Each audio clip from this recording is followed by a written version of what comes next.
안녕하세요, 로키 누나입니다.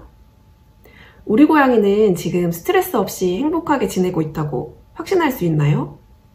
겉보기엔 매우 평온해 보이지만 사실 엄청난 스트레스를 받고 있을지도 모르는데요.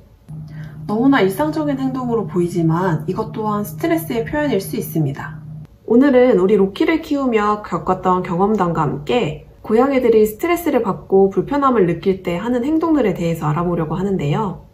말없이 속으로 스트레스를 삼키는 우리 양이들의 불편 신호를 빠르게 캐치할 수 있는 집사가 되면 좋을 것 같습니다. 고양이 스트레스 표현 방법 첫 번째, 오버그루밍입니다. 고양이들은 하루에도 몇 번씩 그루밍을 하며 털을 빗질해 청결을 유지하고 더운 여름엔 그루밍을 통해 체온을 조절하기도 하는데요.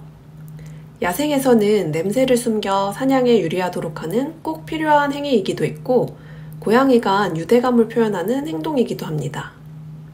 이런 일상적인 행동이 왜 스트레스를 받을 때의 표현이라는 거지? 라고 생각하실 수도 있지만, 고양이가 스트레스를 받을 때 불안을 해소하기 위해 강박적으로 과하게 그루밍을 하는 경우가 있습니다. 이를 오버그루밍이라고 하는데, 한 군데를 집중적으로 할 거나 심하면 털과 피부를 씹기도 해 이런 식으로 털이 빠지는 경우가 있습니다. 이사와 같은 환경의 변화나 고양이가 혼자 있는 시간이 길어지거나 패턴이 바뀌는 경우, 다른 고양이나 동물과의 합사, 새로운 가족 구성원이 생기는 등 다양한 변화가 고양이에게 스트레스를 줄 수 있는데요. 로키의 경우도 이사를 한 이후 혹은 짧은 기간이더라도 집사가 집을 비우게 되었을 때 이런 증상을 보게 되어서 너무 놀랐던 적이 있습니다.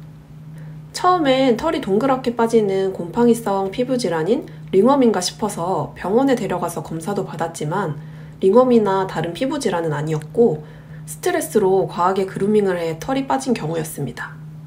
로키는 이사나 집사의 부재 같은 환경 변화가 스트레스 원인이었기 때문에 새로운 집에 적응하거나 집사가 집에 돌아오는 등의 근본적인 스트레스 원인이 해소된 후에는 금방 회복이 되었는데요.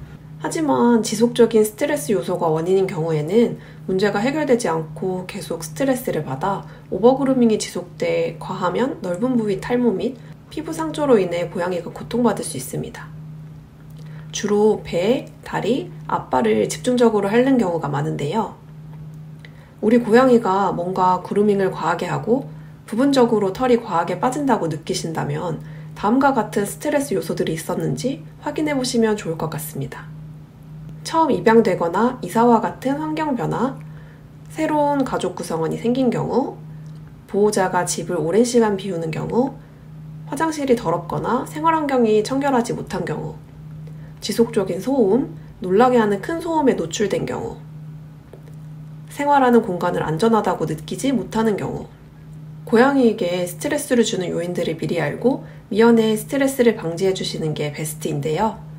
우선 이사와 같이 피치 못할 환경 변화가 있어야 할 경우 최대한 큰 소리에 고양이가 놀라지 않도록 이삿짐을 옮기기 전에 미리 다른 공간에 분리해 주신다든지 외부인을 최대한 마주치지 않을 수 있도록 공간을 따로 마련해 주시면 좋고 몸을 숨길 수 있는 은신처를 꼭 마련해 주시는 것이 필요할 것 같습니다.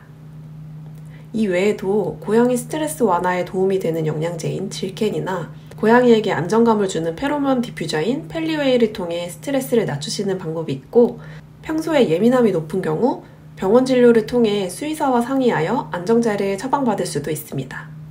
환경 변화에 예민한 동물인 만큼 어떤 요소들이 우리 고양이에게 스트레스를 주고 있는지 집사님께서 세심하게 주의를 기울여 살펴봐 주시는 게 필요할 것 같습니다. 상처가 생길 정도로 그루밍을 하는 경우에는 임시방편으로 네카라를 해주시고 병원에서 적절한 치료를 받고 스트레스 관리를 할 수 있도록 상담해 보시는 걸 추천드립니다. 이 외에도 고양이가 스트레스를 받을 때 하는 행동에는 잠이 많아지거나 식욕이 없고 비뇨기 질환, 개구호흡, 분리불안으로 과하게 우는 경우 등이 있습니다. 이런 다양한 행동들이 사실 특별하지 않고 일상적이기도 해서 고양이는 원래 잠이 많으니까, 원래 하루에도 몇 번씩 그루밍 하니까, 다묘과정 혹은 자율급식이라 식사량이 줄어드는 걸 캐치하지 못해서 그냥 지나칠 수 있습니다. 그렇기 때문에 아픈 것도 스트레스를 받는 것도 잘 티가 나지 않는 우리 냥이들을 위해 오늘 알게 된 다양한 원인들을 기억하시고 평소에 유심히 관찰해보며 작은 변화도 미리 캐치할 수 있으시면 좋을 것 같습니다. 고양이와 집사의 행복을 위한 여러 가지 정보들을 영상을 통해 전달하고 있으니 구독하시면 행복한 반려생활에 도움이 되실 것 같습니다. 오늘도 시청해주셔서 감사드리고 다음에 또 만나요. 안녕!